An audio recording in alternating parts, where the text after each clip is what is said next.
Depois que Lula derrubou José Eduardo Cardoso do Ministério da Justiça, a saída de Leandro Daiello da chefia da Polícia Federal é dada como certa. Para o seu lugar, está em alta o nome de uma figura recorrente lá no meu blog, José Mariano Beltrame, secretário de Segurança Pública do Rio de Janeiro, como antecipou aqui a coluna Radar.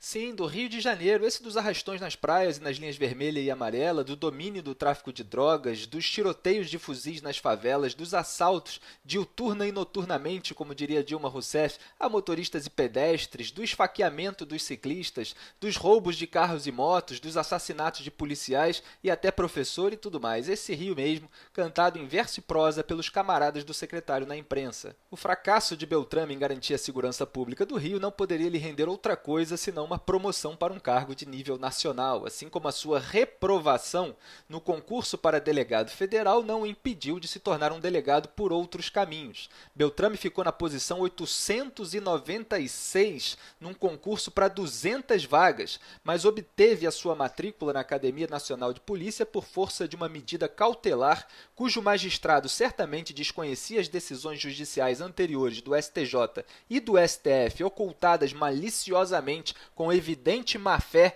pelo então agente de Polícia Federal José Mariano Benincá Beltrame, como escreveu o presidente da ADEPOL, Vladimir Sérgio Reale, em representação à Procuradoria Regional da República do Distrito Federal em 2012. Resultado, Beltrame virou delegado entrando pela janela por meio de uma manobra chamada apostilamento, feita a pedido de seu grande amigo Luiz Fernando Correia, na gestão do então ministro da Justiça, Márcio Tomás Bastos. Correia, que era suspeito de irregularidades no PAN do Rio, é ex-diretor-geral da PF e ex-secretário nacional de segurança no governo de quem? Lula. Bastos é um ex-delegado influente na PF que se encontrava com Lula no Hospital Sírio-Libanês para traçar estratégias contra a Lava Jato e pela proteção da Odebrecht. Quer dizer, foi gente ligada a Lula que deu um empurrãozinho inicial na carreira de Beltrame e agora que Lula está encurralado pela Lava Jato e pelo Ministério Público de São Paulo, certamente tem muita gente ligada a Lula querendo fazer isso de novo. Mas não só a Lula, claro, a Sérgio Cabral Filho, por exemplo, também. Beltrame é secretário desde o governo Cabral e as iniciais do ex-governador aparecem nas mensagens de Marcelo Odebrecht. Quer dizer, o candidato à chefia da Polícia Federal trabalha junto com o governo do PMDB, o partido que está envolvido com o PT no escândalo do Petrolão, e mais ainda, com o PMDB do Rio, que é o maior aliado do governo do PT, especialmente contra o impeachment de Dilma Rousseff. Detalhe, isso num momento em que a Andrade Gutierrez, segunda maior empreiteira do país, admite em delação premiada que pagou ilegalmente dívidas de campanha de Dilma em 2010.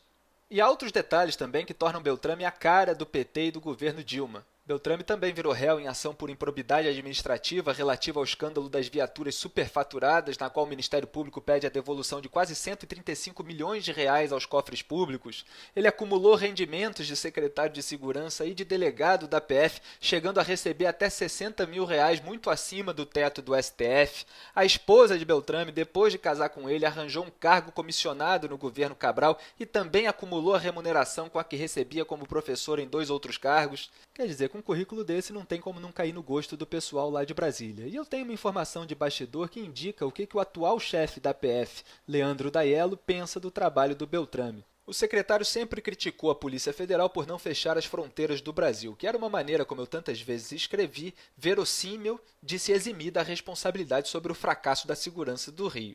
Então o Daiello, numa reunião em Brasília, uns 2 anos atrás, soltou o seguinte, abre aspas, Beltrame fala que a gente não consegue fiscalizar 17 mil quilômetros de fronteiras para evitar a entrada de armas, e não fala que ele não consegue fechar 2 entradas da Rocinha para impedir que elas entrem lá. Fecha aspas.